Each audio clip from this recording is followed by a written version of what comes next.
गुरु जी तुम ना भूलियो। चाहे लाख लोग मिल जाए हमसे तुमको बहुत है, तुमसे हमको नहीं। कबीर तुमरे विसारे क्या बने, मैं किसकी शरण में जाऊं।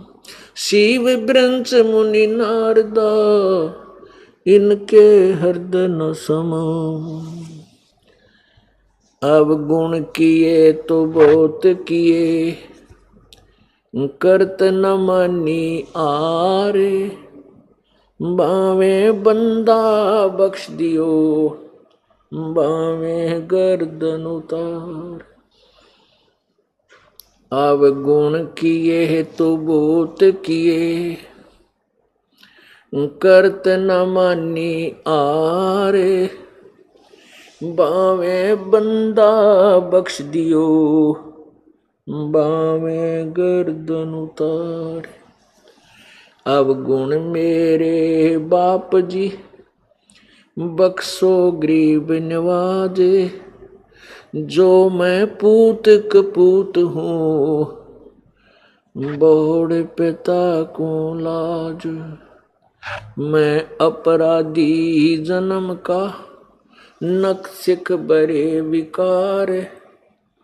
तुम दाता दुख भंजना मेरी करो संभार। राम नाम रटते रहो, राम नाम रटते रहो। जब तक घट में प्राण,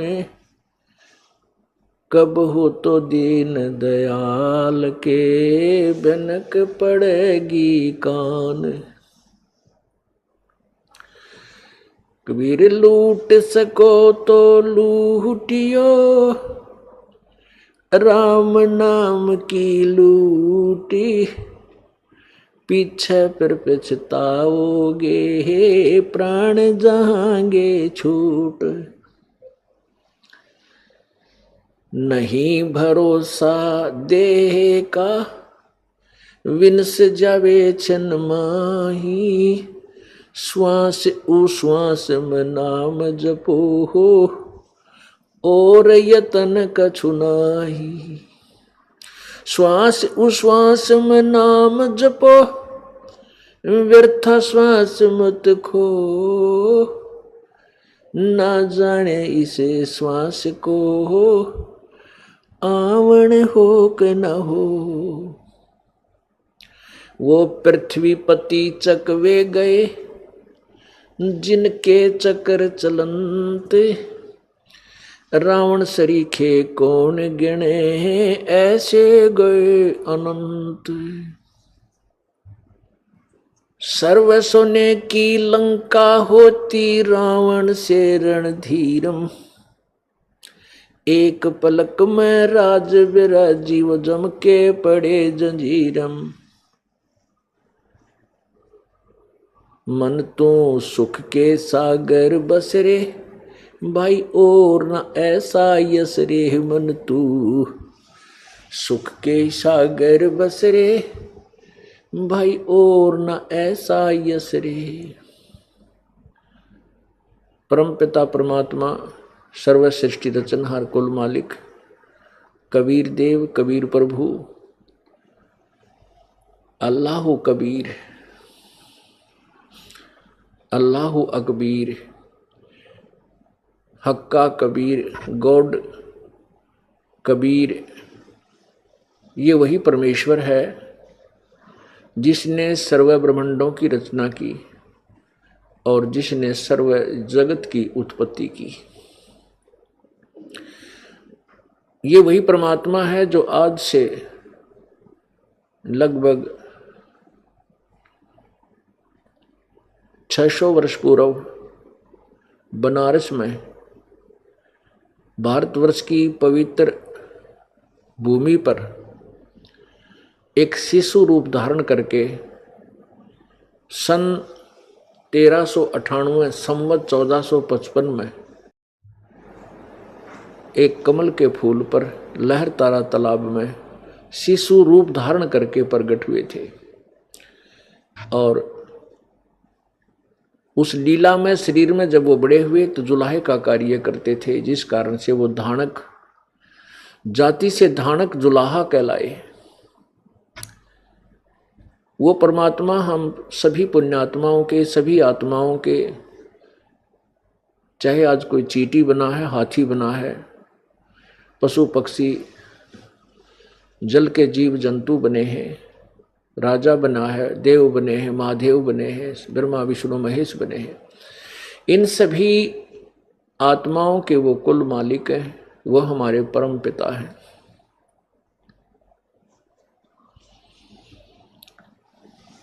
वो परमेश्वर हमें ये ज्ञान देना चाहते हैं यहाँ आकर के कि तुम यहाँ गलत स्थान पर फंसे हुए हो। ये काल भगवान की कैद है, जेल है, और तुम इसको जेल नहीं मान रहे हो। तुम इसको अपना निज स्थान मान करके यहीं पर आपसी द्वेष करके, एक दूसरे से झगड़ा आदि करके, और केवल यहाँ की भौतिक सुविधा को प्राप्त करने के लिए अपना जीवन व्यर्थ करके काल के इस कैद में ही, इस जाल में ही फंसे रह जाते हो। तुम यहाँ के रहने वाले नहीं हो, ये तुम्हारा ठीक ठिकाना नहीं है, वास्तविक स्थान नहीं है। आप सभी सतलोक से आए हो, और वो सतलोक वो सुख सागर है, वो सुख सागर है जहाँ कोई दुख नाम की चीज नहीं। समुद्र में जल के अतिरिक्त कोई भी वस्तु आपको दृष्टिगोचर नहीं होती। जहाँ देखे वहाँ जल ही जल, जल ही जल अथाह सागर। ऐसे ही उस परमेश्वर के सत्यलोक में जहाँ हम पहले रहते थे और जहाँ से हम अपनी गलती के कारण काल की कैद में फंस गए हैं, तो वहाँ कोई दुख नाम की चीज नहीं है। इसलिए उसको बेगमपुर भी कहते हैं, उसे सुख का सागर कहते हैं। वो सुख सागर की परिभाषा कैसे बताई जाती है कि उस लोक में जाने के बाद हम कितने सुखी हो जाएंगे। शंखों लहर मेहर की उपज, कहर नहीं जा कोई, दास गरीब अचल अविनाशी, सुख का सागर सोई। शंखों लहर मेहर की उपजे और कहर नहीं जा कोई। अपनात्मा कभी कभी किसी दिन विशेष को एक कुछ समय आत्मा में एक ऐसी हिलोर उठती है, ऐसे शुद्ध विचार उत्पन्न हो जाते हैं कि कोई भी हमें बुरा नजर नहीं आता, किसी के प्रति द्वेष नहीं होता, शत्रु के प्रति भी द्वेष नहीं रहता, सब अपने से लगते हैं। वो सब के ऊपर जो मेहर और फिर जो आत्मा को आनंद था उसमें, उसको मेहर की लहर कहते हैं। और वो अक्षीणिक होती है, कुछ सेकंड की होती है, फिर वो बनाए से भी नहीं बन पाती, कितनी चेष्टा कर ले। उस मेहर की लहर के चले जाने के उपरांत वही कहर की लहर प्रारंभ हो जाती है। पता नहीं क्या क्या हमारे ऊपर टेंशन बनी हुई है, मानसिक परेशानियां। वो ऐसे कर देगा, मैं उसको ऐसे कर दूंगा, वो घाटा पड़ गया है, ऐसे हो गया, वैसे हो गया, बच्चा फेल हो गया, लड़की ब्याही थी, अनबन चल रही है, बटेऊ यानी दामाद शराब पीता है, बेटी को तंग करता है, यानी ना जाने कितने प्रकार के कहर इस आत्मा पर टूट जाते हैं। तो परमात्मा हमें ये बताना चाहते हैं कि तुम यहाँ काल के जाल में फंसे, अब इस कांटेदार झाड़ियाँ के जंगल में हम उलझ गए तो कांटे तो लगेंगे ही लगेंगे। ये स्थान है ही नहीं जिसको हम बगीचा मान कर आए थे। हाँ, जब हम उस बाग बगीचे में चले जाएंगे वहाँ कांटे नहीं, छाया, शीतल हवा, शीतल छाया, ठंडी हवा, खाने को फलदार वृक्ष वहाँ मिलेंगे उस बाग में जाने से। हम बाग के स्थान पर हम कांटेदार झाड़ियों में फंसे हुए हैं। हमारे परमात्मा हमें रास्ता दिखाने आए हैं कि तुम इस बबूल के वन से इस किक्कर के बनते निकल कर बाग में चलो, वहां तुम्हें हर सुविधा होगी। तो क्या बताते हैं कि शंखों लहर मेहर की उपजे, आत्मा गद गद रहती है, कोई द्वेष नहीं, वहां कोई भाई बंटवारा नहीं, किसी चीज का अभाव नहीं, फिर राग ना द्वेष बने। अपने आत्मा आप यहां आते हो इस सतलोक आश्रम बरवाला में, आप यहाँ 1 दिन रुकते हो, 2 दिन रुकते हो, 4 दिन रुकते हो या 2 घंटे रुकते हो, आपको यहाँ किसी प्रकार का कोई किसी से द्वेष नहीं, ना किसी से राग बनता। क्यों नहीं बनता? क्योंकि यहाँ सबको समांतर वस्तु उपलब्ध है। एक जैसे मैट पर बैठना है, एक जैसा भोजन भंडारा सब बहन भाइयों को एक जैसा वितरित होता है, सबको एक जैसी सुविधाएं हैं और उपलब्ध हैं। तो यहाँ राग द्वेष किस लिए बनेगा? और यहाँ भी राग द्वेष बनाता है तो वो भक्त नहीं है, बालक बुद्धि है उसकी। तो ऐसे ही सतलोक में जाने के बाद किसी चीज की, आप यहाँ आगे आपने ना तो दाल लेने की चिंता, ना सब्जी के रेट पूछने की चिंता, ना दूध की, ना दही की, सारी चीज उपलब्ध आपको ऑलरेडी मिलती है। तो आप यहाँ एक रिहर्सल समझो उस परम पिता के सच्चे लोक की, ये एक सैंपल समझो, ये एक जो है देसी भाषा में नमूना है ये उसका। और वास्तविक वहां पर क्या सुख होगा? यहाँ तो गर्मी भी लग जाती है, चलो बेसिक पंखे वगैरह ला दें, कूलर भी प्रबंध कर दे, फिर भी गर्मी महसूस हो जाएगी, लेकिन वो आपसी जो राग द्वेष चिंता वो कति खत्म हो जाती है। और वहाँ सच्चे दरबार में जाने के बाद कोई किसी प्रकार का आपको मानसिक टेंशन नहीं रहता, कोई परेशानी नहीं रहती, किसी चीज़ का अभाव नहीं, सदा बाहर बाग है वहाँ पर। हम वहाँ पर साकार हैं, मनुष्य सदृश है, हमारा नूर का एक तत्व से बना हुआ शरीर है, हम कभी वृद्ध नहीं होते वहाँ पर। और जो हमारा वहाँ परिवार होगा कभी मृत्यु को प्राप्त नहीं होता। पुण्यात्माओं, हम यहाँ कितने दुखी हैं, किसी की टांग कट रही है, किसी की आँखें से नहीं दिखता, अंधा हो गया, किसी को कोई परेशानी, किसी को कोई परेशानी। और फिर भी यदि हम यहाँ मरे नहीं और हमारा परिवार ना मरे, हम इन कष्टों को फिर भी सहन कर लें, हम इसे ढीठ हो लिए, इन दुखों को हम सहन करने के आदी हो गए, ये दुख भी और फिर मृत्यु भी, या डबल दंड मिला, हमें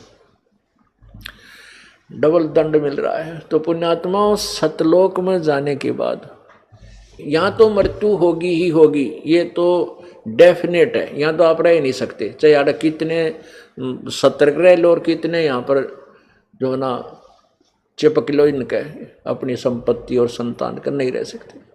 तो यहाँ से जाना है, तो जाना ही है, तो क्यों ना ऐसे स्थान पर जाऊं फिर कभी मृत्यु ना हो, दोबारा ये ब्रह्म मट्टी फेर ना हो, तो उसकी तैयारी भी कर लें। अपने संसारिक कार्य करते करते उस प्रभु को भी याद रखें। उसको कैसे याद रखना है, उसकी विधि क्या है, वो हमें प्रॉपरली नहीं मिली, वास्तविक नहीं मिली, जिस कारण से ऋषि मुनि महात्मा भक्तजन श्रद्धालु साधना भी करते रहे, अपने शरीर को समर्पण भी कर दिया, हजारों वर्ष बैठे रहे, डिमक चढ़ गई, लेकिन मालिक प्राप्ति के लिए उन्होंने प्रयत्न छोड़ा नहीं। लेकिन उनकी वे ऑफ वर्शिप, उनकी पूजा की विधि परमात्मा पाने की नहीं थी, क्योंकि वो शास्त्र विधि त्याग कर मनमाना आचरण था, जिससे कोई लाभ होने वाला नहीं था। जैसे प्रमाण के लिए पवित्र श्रीमद् भगवद गीता अध्याय नंबर 16 के श्लोक नंबर 23 में कहा है कि शास्त्र विधि को त्याग कर जो मनमाना आचरण, अपनी मनमानी पूजाएं साधनाएं करता है, उसको न तो कोई सुख होता है और न उसकी कोई गति होती है, और न ही उसको किसी प्रकार का कोई, ना उसका मोक्ष होता है, ना उसका कार्य सिद्ध होता है, और ना ही उसकी गति होती है, कोई सुख नहीं होता, अर्थात यूजलेस, कति व्यर्थ। तो उस साधना के करने का क्या लाभ जिस जो कति व्यर्थ है। तो हमने परमात्मा पाने के लिए वही साधना करनी होगी जो वास्तविक है। तो परमात्मा क्या बताते हैं, उस सत्य साधना को करके शास्त्र विधि अनुसार पूजा साधना करके आप सतलोक चलिए। अब यहां से तो आपने जाना पड़ेगा, और वहां जाने के लिए साधना इतनी सिंपल है, इतनी साधारण है। रोगी कर सकता है, कोढ़ी कर सकता है, बूढ़ा कर सकता है, बच्चा कर सकता है, कोई नहीं बैठ सकता लेट कर सकता है, चलते फिरते कर सकता है, काम करते करते कर सकता है।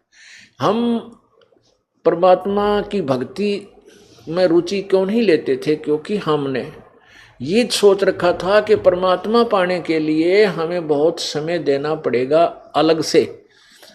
जैसे समाधिस्थ साधु संत फकीर महर्षि हमने देखे ऐसे करके साधना लगाए बैठे रहते हैं, समाधि लगाकर बैठे रहते हैं, घर त्याग जाते हैं, जंगल में चले जाते हैं, वन में चले जाते हैं, खड़े होकर तप करते हैं। कोई बर्फ में तप करता है, कोई जल में खड़ा होकर तप करता है, कोई धूने लगा कर चारों तरफ अग्नि जलाकर तप करता है। तो हम यूँ सोचा करते हैं भाई ये तपस्या, ये साधना भगवान पाने वाली हमसे नहीं बन सकती, हम गृहस्थी हैं, हम नहीं कर सकते, ये साधु संत फकीरों का ही काम होगा, ये करते रहेंगे। हम तो उनकी सेवा पानी कर देते थे।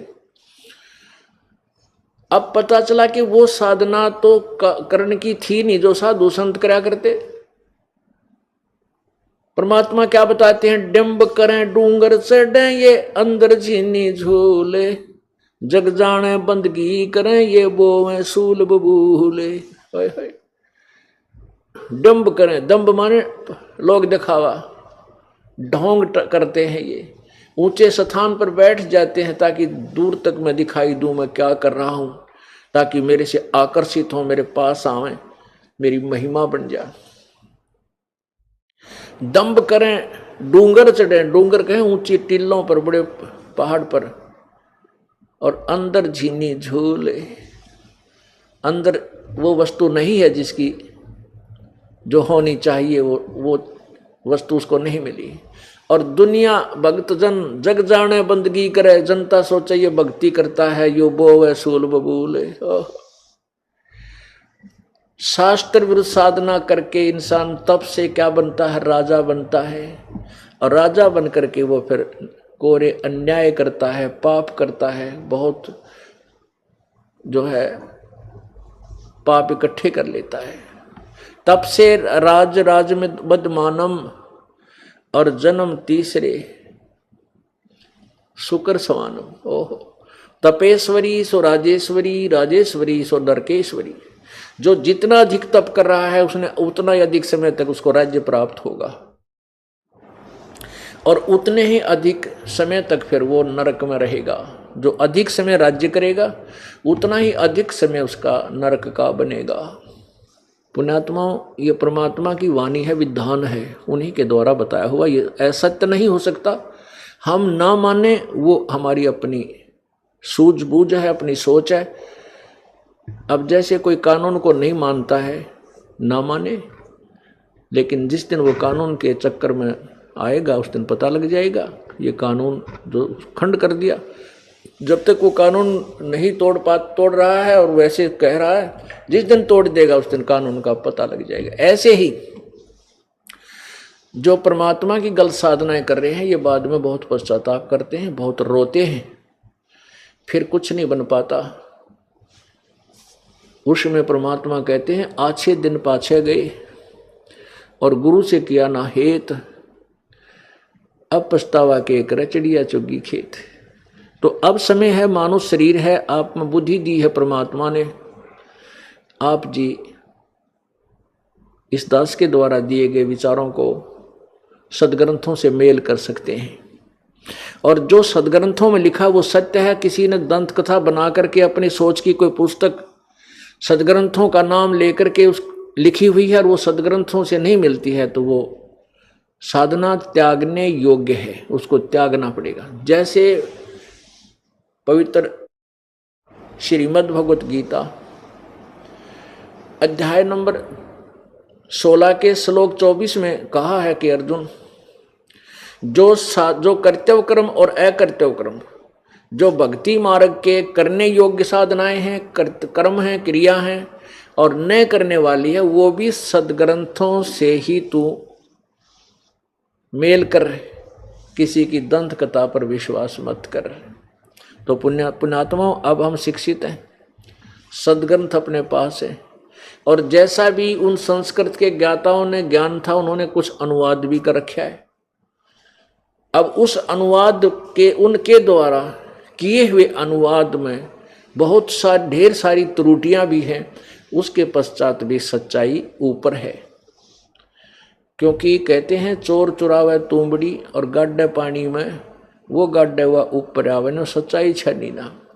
अब तुम्बा होता है एक घिया का, देखिए गोल गोल, उससे बड़ा होता है पेठे जितना, सीताफल जितना एक तुम्बा एक फल होता है, वो अंदर से थोथा हो जाता है। और उसको कहते हैं किसी ने किसी की तुंबड़ी चुरा ली वह तुम्बा, और उसको पानी में छुपाने लग गया, नीचे गाड़ का आवा जमीन में, और वो ऊपर आवे इतना वह साथ ही ऊपर आ जावे, वह नीचे नहीं रुक पा रही, पानी में छुपाने की चेष्टा कर रहा उसको, और उसका स्वभाव है वो फ्लोटिंग है, वो पानी में नीचे नहीं रह सकती। ऐसे ही कहते हैं अज्ञानी ऋषियों, संतों, गुरुओं ने सदग्रंथों में लिखे हुए सत्य को अपनी अनजान सोच के आधार से घुमा फिराकर उसको खराब करना चाहा, मिटाना चाहा, छुपाना चाहा, लेकिन फिर भी वो छुपा नहीं सके। कितने अक्षरों को गलत अनुवाद करें, कहीं ना कहीं उन्होंने सच्चाई को लिखना पड़ा। तो ऐसे ही परमात्मा कहते हैं चोर चुराई तुंबड़ी, वो चोर थे जिन्होंने सदग्रंथों का ज्ञान नहीं था, और विद्वान पा के गया अपने आप को मैं ऋषि को, वहां थे गुरु को कहलाते थे, वो परमात्मा के चोर थे। तो उन्होंने तुंबड़ी यानी सत्य ज्ञान को दबाने की चेष्टा की, लेकिन वो छुप नहीं पाई, ऊपर आ गई। तो इसलिए लिखा है कि गीता जी अध्याय नंबर 16 के श्लोक 24 में कि इससे तेरे लिए कर्तव्य और अकर्तव्य के निर्णय के लिए भी सदग्रंथ ही प्रमाण है और नहीं। तो पुण्यात्माओं, परमात्मा क्या बताते हैं, भाई और बात तेरे काम न आवे, तू संतों शरण लाग रे, के सोए गफलत में बंदे, जाग जाग नर जाग रे, जाग जाग नर जाग रे, और बात तेरे काम न आवे, सतगुरु शरण लाग रे, के सोए गफलत में बंदे, जाग जाग नर जाग रे, जाग जाग नर जाग रे। पुण्यात्माओं, अब हमने जागना किस चीज से है?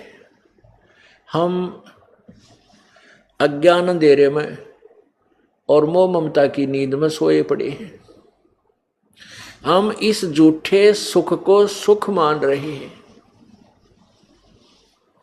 परमात्मा कहते हैं झूठे सुख को सुख कहे, ये मान रहा मन मोद, ये सकल च बिना काल का, भाई कुछ मुख में कुछ गोद। पवित्र गीता जी अध्याय नंबर 11 के श्लोक नंबर 32 में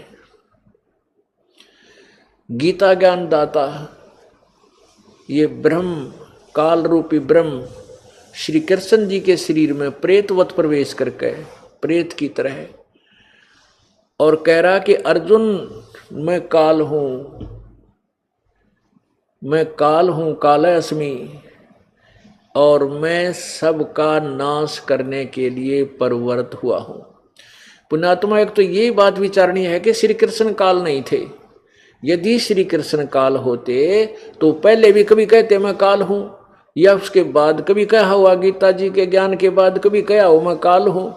नहीं, वो तो एक सतोगुण अच्छी आत्मा विष्णु अवतार थे, वो काल नहीं थे। काल तो वो है जो इस 21 ब्रह्मांड का भगवान है, मालिक है, स्वामी है, जिसको सर्वब्रह्म कहते हैं। सर्वब्रह्म, क्षरब्रह्म, हम उसको क्षरब्रह्म कहते हैं अपने लोकल लैंग्वेज में। और ज्योत स्वरूपी निरंजन भी इसी का नाम है, काल का। इस काल को श्राप लगा हुआ है, साप लगा है 1 लाख मानव शरीरधारी स्त्री पुरुष के शरीर, सूक्ष्म शरीर से गंध निकाल के तपस्या पर भून के उस गंध को खाता है। इस प्रकार यो 1 लाख मानव शरीरधारी प्राणियों को नित्य आहार करता है। उसके लिए इसने अपने तीनों पुत्रों रजगुण ब्रह्मा, सदगुण विष्णु, तमगुण शिव जी से ये अपना सिस्टम फिट कर रखा है, ये अपना शासन चलवा रखा है, व्यवस्था बना रखी है। तो वो काल कहता है कि मैं सबको खाऊंगा, और अर्जुन तू ना लड़ेगा तो भी मारूंगा, ये तो मेरा मारने हैं। अपने आत्मा विचार करो। गीता जी अध्याय नंबर 11 के श्लोक 21 में अर्जुन कहता है, हे परमात्मा, आप तो इन ऋषियों को भी खा रहे हो, देवताओं को भी खा रहे हो, और आप ही के ये स्तुति कर रहे हैं, पवित्र आपसे ही मंगल कामना कर रहे हैं, वेदों के मंत्रों से स्तुति करके आप तो इनको भी खा रहे हैं। तब 11वें अध्याय के 32वें श्लोक में कहा कि अर्जुन, मैं तो भाई ये बढ़ा हुआ काल हूं और सबको खाने के लिए आया हूं, मैं ना बख्शूं किसी को। अब पुण्यात्मा ये चीज देखनी। परमात्मा कबीर देव जी यही कहना चाहते हैं, परमात्मा कबीर जी यही समझाना चाहते हैं कि भाई तुम इस काल के जाल में फंसे हो और तुम इसको परमात्मा मान बैठे। परमात्मा और है, परमात्मा का अर्थ होता श्रेष्ठ आत्मा। और जो 1 लाख इंसान, 1 लाख प्राणी रोज खा, वो परमात्मा नहीं हो सकता। लेकिन हमारा और कोई विकल्प नहीं, इसलिए हमने इसको भगवान मान लिया, स्वामी मान रखा है। और जब तक हम इसके जाल में हैं, इसके कंट्रोल में है, तो ये हमारा स्वामी भी है, लेकिन ये परमात्मा नहीं। अब क्या बताते हैं कि झूठे सुख को सुख है ये मान रहा मनमोद, ये सकल जबीना काल का, कुछ मुख में कुछ कोद। इस परमात्मा के उस सूक्ष्म वेद का, सूक्ष्म वेद का, परमात्मा के सूक्ष्म वेद के एक सेंटेंस को, एक अमृतवाणी को, एक दोहे को क्लियर करने के लिए अब इतना बड़ा उदाहरण देना पड़ेगा कि शायद 2 घंटे में पूरा ना हो, और तभी ये तत्व ज्ञान स्पष्ट होगा। अब क्या बताया है कि जैसे गीता जी अध्याय नंबर 15 की और श्लोक नंबर 16 में कहा है कि इस संसार में 2 प्रभु हैं, 2 पुरुष हैं, 2 भगवान हैं, एक क्षर पुरुष और एक अक्षर पुरुष। और इन दोनों का तथा इनके अंतर्गत जितने प्राणी, सबका स्थूल शरीर नाशवान है और जीवात्मा अमर सबकी होती है। आगे 17वें श्लोक में 15वें अध्याय गीता जी में कहा है कि उत्तम पुरुष तू अन्य और परमात्मा इति उदारते। वो उत्तम पुरुष जो श्रेष्ठ भगवान है, वो तो कोई और है जिसे परमात्मा कहा जाता है। वास्तव में वो परमात्मा है। अब परमात्मा की डेफिनेशन, परमात्मा की भूमिका, परिभाषा आपके स्पष्ट की जा रही है, आपके समक्ष स्पष्ट की जा रही है कि परमात्मा किसे कहते हैं। परमात्मा इति उदारते, जिसे परमात्मा कहा जाता है। और यह लोकत्रयम् आविश्य विभर्ति अव्यय ईश्वर, जो तीनों लोकों में प्रवेश करके सबका धारण पोषण करता है, वो वास्तव में वो अविनाशी परमात्मा भगवान है, प्रभु है। सब भगवानों, ईश्वर माने भगवानों का, इन उसके जितने भी अंतर्गत, उसके जो अंतर्गत स्वामी आते हैं, उन सबका मालिक है। अब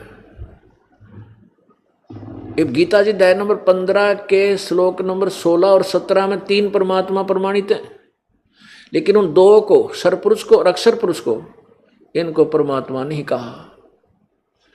अब 3 भगवान हैं, 3 स्वामी, 3 प्रभु हैं, लेकिन तीसरे को, जो उत्तम पुरुषत्व अन्य, जो दो से दो ऊपर वर्णित दोनों से अलग है, भिन्न है। वो पुरुष यानी वो प्रभु और है जिसको परमात्मा कहा जाता है। अब परमात्मा किसे कहते हैं?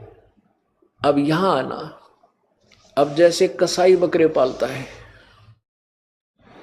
अब उसने बहुत बड़ा एक चरागा बना रखी होती है अपने बकरे और बकरियों के लिए, और उन बकरे बकरियों को मेल फीमेल वहां रखता है जो अपने उन तीनों गुणों से प्रभावित होकर, जो श्री रजगुण ब्रह्मा जी से निकल रहा है और सतगुण विष्णु जी से और तमगुण शिव जी के आधार पर वो सभी जीव वहाँ उन्हीं आधार से अपने संतान संपत्ति मोह ममता, बच्चों में एक ममता, एक दूसरे से राग द्वेष, खेचम खेचा, टकरम टकरा, वो तमोगुण से, तो वो उस सब उसके अंदर ऐसे रहते हैं। और वो कसाई जो है उनसे ही संतान उत्पत्ति करवाता है, और उनके लिए वहाँ बहुत अच्छी चरागा बना रखी है, घास बढ़िया चारा डालता है, एक छोटा सा तालाब बना रखा होता है जहाँ वो जलपान करते हैं, और उनके पानी पीने की व्यवस्था होती है। तो वो बकरे और बकरियां उस कसाई को इन सुविधाओं के उपलब्ध कराने के कारण अपना मालिक मान रहे हैं, अपना भगवान मान रहे हैं। और वो जब आते हैं, वो कसाई वहाँ आता है बकरों में, तो बकरे उसके पास पहुँच जाते हैं, प्यार देना चाहते हैं उसे, ऐसे ऊपर ने पैर करके उसे अपना जो ना प्यार जताते हैं। और वो ऐसे हाथ लगाकर देखता है, वो बकरे सोचे वो तुम्हें प्यार करता है, और वो चाटते हैं उसके हाथ को प्यार से। और वो कसाई देख रहा है यो कितने किलो का हो गया, वो ये देखता है यो मांस कितना हो गया, इसमें कितने का बिकेगा। अब पुण्यात्माओं, यहाँ ये काल जो है, ये ब्रह्म क्षर पुरुष, ये इसका प्रथम रूप तो पुरुष जैसा है, जो भगवान के सा दिखे, परमात्मा नजर आवे, लेकिन इसका परम रूप काल है। अब परम रूप काल क्यों कर है? वह सही असली काल, परम माने श्रेष्ठ रूप था इसका, काल है, सबको खाता, किसी को नहीं बख्शता। अब प्रथम रूप भगवान जैसा कैसे नजर आता है यह काल, कि जैसे कितनी बड़ी पृथ्वी, ओहो, और कितनी सुंदर दिन रात बन रहे हैं, शीतल हवा चल रही है, स्वच्छ हवा दे रखी है, बाग बगीचे फलदार वृक्ष हैं, और झरने बह रहे हैं, कि तो दरिया बह रही है, कहीं पहाड़ बनाया है, कहीं सुंदर नज़ारे बना रखे हैं। तो हम घूम फिर कर सैर सपट्टा करके न सोचा, हाँ ऐसे सोचते हैं कि भगवान ने पड़ा है, कितनी अच्छी, कितनी सूझबूझ से सब सुविधा हमें दे रखी है। लेकिन हम जीव हैं, हम भूल जाते हैं कि उसका बेटा मर गया, उसकी बेटी मर गई, उसका एक्सीडेंट हो गया, 3 प्राणी एक परिवार के मर गए, उस क्षेत्र में फ्लड आ गया और वहाँ पर इतने डूब गए, 50 मर गए, एक जगह भूकंप आ गया, 1 लाख मर गए। तो यूँ क्या हो रहा है? क्या भगवान ऐसे काम किया करता है? तो या इतनी बुद्धि हमारी काम नहीं करती, फिर ये भगवान है तो इसे जुल्म क्यों हो रहे हमारे ऊपर? अब ऋषि महर्षियों के पास जाते थे, वो कहते हैं तुम्हारे कर्म का दंड है, ये तो भोगना ही पड़ता, जन्म मृत्यु तो यहाँ बनी ही रहेगी। बिल्कुल ठीक है, जब तक आप इस काल लोक में रहोगे जन्म मृत्यु आपकी सदा रहेगी, लेकिन एक ऐसा स्थान भी है जहां पर जन्म मृत्यु कभी नहीं होती, उसको हम भूल गए। अब जैसे पवित्र विष्णु पुराण में आप देखिएगा, इसमें कहा है कि विष्णु का प्रथम रूप तो पुरुष है। अब देखिएगा, पवित्र विष्णु पुराण क्लियर करेगी कि भगवान विष्णु जो है इसका यानी महाविष्णु, इसको ये ऋषि जन पाराशर जी जो इसके विष्णु पुराण के वक्ता हैं, ये तत्व ज्ञान से अपरिचित होने के कारण विष्णु कभी तो उस काल को महाविष्णु बोल रहे हैं, कहीं विष्णु बोल रहे हैं, कहीं काल बोल रहे हैं, कहीं परब्रह्म बोल रहे हैं और कहीं ब्रह्म बोल रहे हैं। कहते हैं सतगुरु बिन काहुन पाया ज्ञाना, जो थो था बुस छड़े मूड किसाना। गुरु बिन वेद पढ़े जो प्राणी, समझे न सार रहे अज्ञानी। सतगुरु के बिना जो वेदों को पढ़ते हैं वो सार नहीं समझ सके, अज्ञानी रह गए। और सतगुरु के बिना जो किसी को भी तत्व ज्ञान नहीं मिला, क्योंकि तत्व ज्ञान के अभाव से वो ऐसे थे जैसे कोई धान निकालने के बाद उसका भूस रह जाता है, और उस भूस को जैसे धान निकालते हैं, धान को कैसे निकालते हैं कि उसके पौधे को पकड़ कर एक बंडल सा बना कर पूड़ी सी, और उसको ऐसे झाड़ते हैं, मारते हैं, कूटते हैं, तो उसमें से धान जो निकल जाते हैं वो भूस अलग हो जाता है, धान किसान उठाकर ले जाता है। और कोई जिसे ने भांग भूंग पी रखी और वो नकल करे उस फिर भूस, धान निकाले हुए भूस को, थोथे भूस को, और ऐसे ही प्रयत्न कर रहा है, वही क्रिया कर रहा है, तो वो अज्ञानी है। तो परमात्मा कहते हैं जिनको तत्व ज्ञान नहीं था वो मेहनत प्रयत्न बहुत किया करते, साधु संत बने दिखाई दे थे, बहुत मेहनत करते थे, हजारों लाखों वर्ष भी उन्होंने तपस्याएं की, 100 वर्ष की, लेकिन सतगुरु के बिना उनको कोई ज्ञान नहीं हुआ। वो थोथा भूस कूटा करते, वो थोथा भूस कूटते थे। तो ऐसे ये ऋषिजन थे, सारे तत्व ज्ञान से अपरिचित थे, टोटली कंप्लीटली। ये सत्कर मान लेना, क्योंकि अभी तक हम इनको बड़े महापुरुष, विद्वान और वेदों के तत्व ज्ञाता समझते थे, जिस कारण से आज ये बातें एक बार खटकती हैं, लेकिन कति खटक खत्म कर देगा ये दास, आपको प्रमाण दिखा दिखा कर सच्चाई सामने आएगी। अब देखिएगा श्री विष्णु पुराण, ये देखिएगा श्री विष्णु पुराण गीता प्रेस गोरखपुर से प्रकाशित है। इसके कौन है प्रकाशक ये भी दिखाते हैं।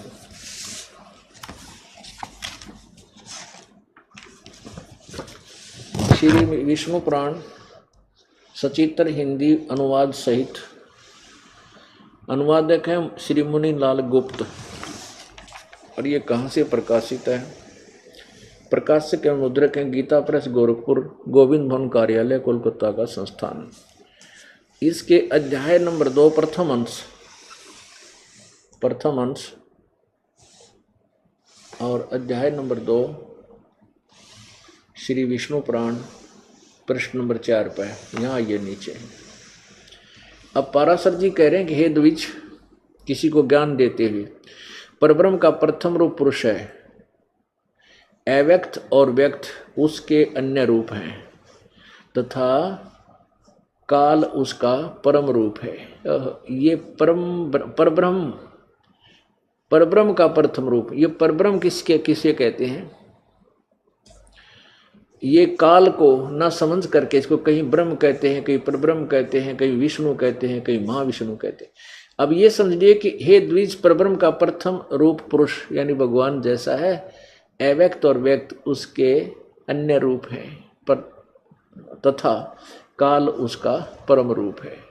असली तो काल रूप है और श्रेष्ठ रूप तो उसका काल है। और ये फिर देखिए 5 पृष्ठ पे, हे मैत्रेय, प्रलय काल में प्रधान यानी प्रकृति को प्रधान भी कहते हैं। ये गीता में काम आओगा 4 अध्याय के 14वें अध्याय में 3, 4, 5 श्लोक में, कि प्रधान यानी प्रकृति दुर्गा के साम्य अवस्था में स्थित हो जाने से, यानी ये दुर्गा काल से अलग हो जाती है, उसमें ये भिन्न भिन्न रहते हैं, यानी पुरुष के प्रकृति से पृथक हो जाने से पर विष्णु भगवान का काल रूप परिवर्त होता है। इससे सिद्ध है कि ये विष्णु भी उस काल को ही कहते हैं, और ये उनको उन परब्रह्म परमात्मा भी उसी को, ये नीचे भी है उन परम परमात्मा सर्वभूतेश्वर, पता नहीं के लिख रखे, आगे देखो। और यहाँ पर देखिएगा उसी का अर्थ प्रकरण है, हे द्विज, परब्रह्म का प्रथम रूप पुरुष है, अव्यक्त और व्यक्त उसके अन्य रूप हैं, तथा काल उसका परम रूप है। तो ये गीता ज्ञान कौन दे रहा था? ये काल दे रहा था, महाविष्णु भी इसी को कहते हैं, और ब्रह्मा का भी रूप यही धारण कर लेता है, और कभी कहीं महाशिव कहलाता है। ये सदा शिव भी ये काल ही कहलाता है। अब जो प्रसंग चल रहा है, यहाँ जो सुविधाएं हम देखते हैं, इससे तो लगता है कि ये भगवान न पड़ा है, यानी बहुत ही अच्छा भगवान स्वामी हमारा, लेकिन इसका परम रूप तो काल है। वास्तव में इसने अपने स्वार्थवश, अपने पेट पूदर पूर्ति के लिए हमें यहाँ पर भ्रमित करके रखा हुआ है, और सभी प्राणियों को मिसगाइड करके रखना इसकी मजबूरी होगी। सभी प्राणियों को, सभी जीवों को यहाँ वास्तविकता से अपरिचित रख के अपने जाल में फंसाना इसकी मजबूरी है, क्योंकि इसको श्राप लगा हुआ 1 लाख मानव श्रीधारी प्राणियों को निताहार करने का। तो पुण्यात्माओं, जो प्रसंग चल रहा था कि झूठे सुख को सुख कहे, ये मान रया मन मोदे, ये सकल चबीना काल का, कुछ मुख में कुछ गोदे। अब गीता जी अध्याय नंबर 15 के श्लोक नंबर 16 और 17 में स्पष्ट हो गया कि क्षर पुरुष तो यू काल है, अक्षर पुरुष ये परब्रह्म है, और ये काल ब्रह्म जो है ये किस ब्रह्मांड का मालिक है, और ये अक्षर पुरुष अर्थात परब्रह्म ये 7 शंख ब्रह्मांड का स्वामी है। और ये तीसरे नंबर का जो उत्तम पुरुष तो अन्य परमात्मा इति उदाहरते, उत्तम पुरुष वास्तव में श्रेष्ठ भगवान तो कोई और ही है, जो परमात्मा कहलाता है। परमात्मा की परिभाषा आपके समक्ष रखी है कि वो परमात्मा है। कैसा है? शंखों लहर मेहर की उपजे कहर नहीं जा कोई, दास गरीब अचल अविनाशी सुख का सागर सोई। जहाँ शंखों लहर मेहर की उपजे, कोई दुख नहीं, कोई कष्ट नहीं किसी प्रकार का, वो है वास्तव में परमात्मा। वो भगवान है जो तीनों लोकों में प्रवेश करके सबका धारण पोषण करता है। वो मूल जड़, पूरे संसार की जो जड़ है, मुख्य भगवान समझो, वो परम परमात्मा, वो उत्तम पुरुष, वही सबका पालन पोषण कर रहा है, सबको वही दे रहा है। वो कौन है? वो 15वें अध्याय के प्रथम मंत्र से लेकर और चौथे तक उसका विवरण है। गीता जी अध्याय नंबर 15 के श्लोक नंबर 1 से 4 में स्पष्ट किया है। ऊपर को जड़, मूल रूप परमात्मा, परम अक्षर ब्रह्म है। वो तीसरे नंबर का जो उत्तम पुरुष जिस कोई और है, वो जड़ है। और नीचे को तीनों गुण रूपी शाखा है, रजगुण ब्रह्मा, सतगुण विष्णु, तमगुण शिव जी, और ये पात रूप संसार। तो यहाँ प्रसंग चल रहा था, सर्व सोने की लंका होती रावण से रणधीरम, एक पलक में राज बिराजी जम के पड़े जंजीरम मन तू। सुख के सागर बस रे भाई और न ऐसा यस रे। पुण्यात्मा, हम किसी के पास एक फैक्ट्री होगी, किसी के पास 2 होंगी, किसी के पास एक छोटा सा कमरा रसोई होगा, मकान होगा, किसी के पास 3 कमरों का होगा, किसी पर डबल सटोरी होगा, किसी के पास 3-4 मकान होंगे, कोठी होंगी, किसी के पास 200 ग्राम सोना होगा, किसी के पास 100 ग्राम होगा। घना सेठ होगा तो आधा किलो किधर छुपा रहा होगा तिजारी में, और हम इसी में सेठ मानने बैठे अपने आप को। परमात्मा कहते हैं उस रावण की मंडी में हीरे मोती ऐसे बिका करते जैसे यहाँ बाजरे ज्वार बिकते हैं। इतना धनी राजा था और सारी सोने की लंका बना रखी थी। रति कंचन पाया नहीं रावण चलती बार। यह संसार छोड़कर जब जाने लगा, कहते हैं 1 रति भी यानी 1 ग्राम भी वो सोना नहीं लेकर जा सका। तो उस रावण जैसा यश आपका नहीं हो सकता, और वो भी यूजलेस। क्या फायदा उस झूठे यहाँ के यश में जो फंस गया, उसका तो काम बिगड़ गया। यहाँ तो साधु संत अपना काम बनाते हैं, भक्तात्मा पीछा छुड़वा लेते हैं, यहाँ की प्रभुता से हाथ जोड़ देते हैं, भगवान बचावे इसी झूठी प्रभुता थे। अब पीछे आपने एक मार्मिक घटना सुनी होगी अखबार समाचार पत्रों में। आंध्र प्रदेश के, पहले गलती से दास कर्नाटक के बता गया था, वो मुख्यमंत्री जो हेलीकॉप्टर में क्रैश होकर मृत्यु को प्राप्त हुए, वो आंध्र प्रदेश के थे। आंध्र प्रदेश के मुख्यमंत्री जी, और कितनी प्रभुता होती है एक मुख्यमंत्री की, कितना यश होता है। और कहते हैं एक पलक में राज विराजी, जैसे रावण के विषय में कहा, एक पल में राजा से विराज हो गया, राज रहित होया और पड़ी काल की फांसी। और इव काल के हाथा चढ़ गया, भक्ति ठीक करी को नहीं। और अब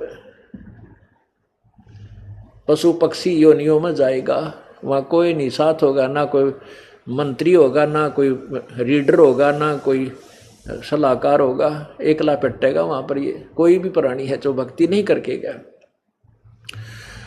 अब उसके कितना यश था, एक पलक में सर्व सोने की लंका होती रावण से रणधीरम, एक पलक में राज विराजी फिर काल के पड़े जंजीरम। वह काल की जंजीर न्यों की न्यों रहेगी, हम के दूध पकड़ के ले जाएंगे। अब कहाँ गिरी वो सब उस राजा का, मुख्यमंत्री जी का। थोड़ा बहुत सांस अगर बचे हुए होंगे, नीचे गिर भी गया होगा जीवित, थोड़ा कोई पानी पेनिया नहीं, कोई फर्स्ट एड करनिया, कोई ऐसे जंगल में दे मारा ठा के काल ने। तो पुण्यात्मा परमात्मा कहते हैं हाथ जोड़ लो, इसे यहाँ की प्रभुता। तो एक सेकंड में ये धोखा दे रखा हमारे को काल ने, हमारे को मूर्ख बना कर रखा हुआ है, हमारे पुण्य, और हमें ही बर्बाद करवा देता है। किसी का बुरा करते हैं, किसी का भला करते हैं। अब भला करना तो राजा का कर्तव्य, लेकिन बुरा करना उसके पाप है। पर राजा को पाप ही पाप मिलता है, बेनिफिट कोई नहीं मिलता यदि वो भक्ति नहीं करता है। और भगवान से डरने वाला राजा अन्याय नहीं कर सकता, राज रहो या मत रहो। और राज्य को उतने दिन ही रहना जितने दिन परमात्मा ने लिख रखे, आपसे पहले और पीछा कोई नहीं कर सकता। लेकिन हम भगवान के विधान से अपरिचित होने से स्वयं अपनी सूझबूझ से अपनी रक्षा, अपना राज्य को बचाने की चेष्टा में पाप गढ़े कर देते हैं। जैसे कंस को आकाशवाणी होगी थी जब वो अपनी बहन और बहनोई को विदा करने जा रहा था, शादी के बाद रथ में बैठाकर प्रेम से ले जा रहा था अपनी बहन को।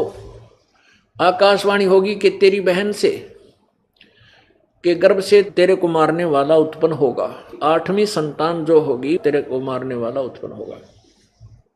अब उसी समय वही रथ रोक दिया और तलवार निकाल ली, बहन और बहनोई को दोनों को मारने को तैयार हो गया।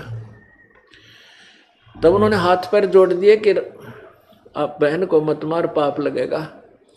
हमें क्यों मार रहा है, आप हमें अपनी कैद में डाल लो, हमें मारो मत।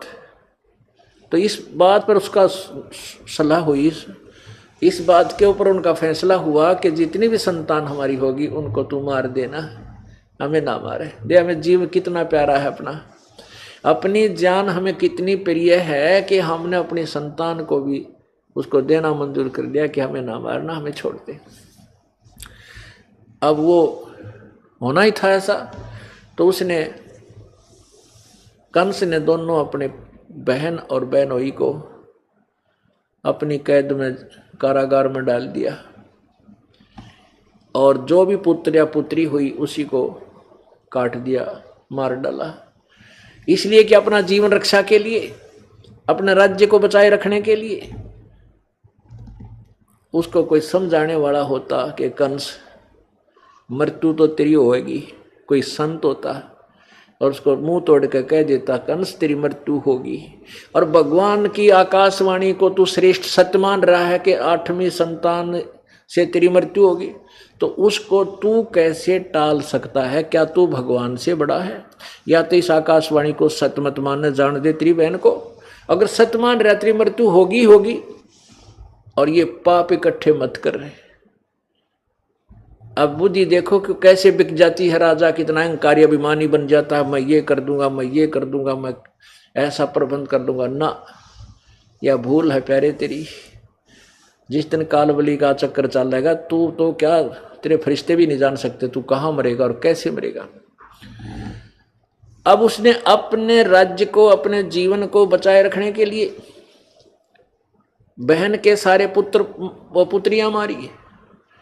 और लास्ट में जब श्री कृष्ण जी को का जन्म हुआ तो उनको ये नंद के वहां से एक लड़की उत्पन्न हुई, इस लड़की को वहां ले आए कैद में, और वहां से वहां ले गए। प्रभु की लीला, सब ताले तूले खुल गया पे। और फिर वो लड़कन्या जब कंस ने मारी, धरती पर पटकी, तो वो आकाश में उड़ गई। जाते समय कहा कि कंस तेरे मारने वाला उत्पन्न हो चुका है, एक और इंजेक्शन ला दिया कार्डनोस के।